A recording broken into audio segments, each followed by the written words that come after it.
അപ്പോൾ നമ്മളിന്ന് വന്നിട്ടുള്ളത് കുറച്ച് ഇമ്പോർട്ടൻ്റ് ആയിട്ടുള്ള ജിയോ പൊളിറ്റിക്കൽ അപ്ഡേറ്റ്സ് ചർച്ച ചെയ്യാൻ വേണ്ടിയിട്ടാണ്. അതിലൊന്നാമത്തേന്ന് പറഞ്ഞാൽ നമ്മുടെ രാജ്യത്തിൻ്റെ GDP ഗ്രോത്ത് റേറ്റ് 8.2 അച്ചീവ് ചെയ്തിരിക്കുകയാണ്. IMFൻ്റെ പ്രൊജക്ഷനിൽ പോലും 6.5 എന്നുള്ള ഇതായിരുന്നു അവരുടെ പ്രഡിക്ഷൻ പോലും. പക്ഷേ അവരുടെ വിശ്വാസ്യതയെ പോലും ചോദ്യം ചെയ്യാൻ തരത്തിലാണ് നമ്മൾ ഈ ഒരു ഗ്രോത്ത് റേറ്റ് അച്ചീവ് ചെയ്തിട്ടുള്ളത്. അതുപോലെ തന്നെ ഇത് അമേരിക്കക്കും ട്രംപിനും നമ്മളെ ഡെഡ് എക്കണോമി എന്ന് വിളിച്ച് കളിയാക്കി എല്ലാവർക്കും ഏറ്റൊരു കനത്ത ആഘാതം തന്നെയാണ്. പിന്നെ അടുത്തൊരു ഇമ്പോർട്ടൻ്റ് ആയിട്ടുള്ള അപ്ഡേറ്റ്സ് പറഞ്ഞാൽ നമ്മുടെ രാജ്യം KL-15 പറഞ്ഞ അഗ്നിയുടെ വേറൊരു വേരിയൻ്റ് ആയിട്ടുള്ള ഒരു മിസൈലിൻ്റെ പരീക്ഷണത്തിന് ഒരുങ്ങുകയാണ്.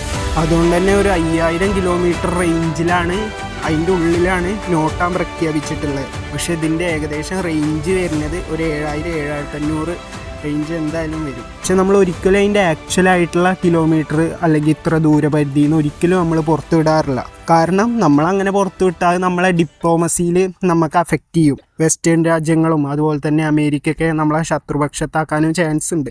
പിന്നെ ഭൂഖണ്ഡാന്തര ബാലിസ്റ്റിക് മിസൈലാവും ഒരു 5ൻ്റെ മുകളിൽ റേഞ്ച് പോയാൽ.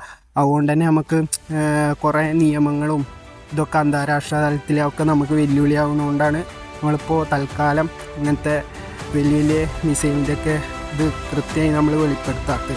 അല്ലാതെ നമുക്ക് അച്ചീവ് ചെയ്യാൻ കഴിയായിട്ടൊന്നുമല്ല. പിന്നെ വെസ്റ്റേൺ മീഡിയാസ് ഇപ്പോൾ തലങ്ങും വിലങ്ങും നമ്മളെ രാജ്യത്തിനെ കുറിച്ചിട്ടുള്ള ഫേക്ക് പ്രൊപ്പഗൻഡാസ് അടിച്ചിറക്കിക്കൊണ്ടേയിരിക്കുകയാണ്.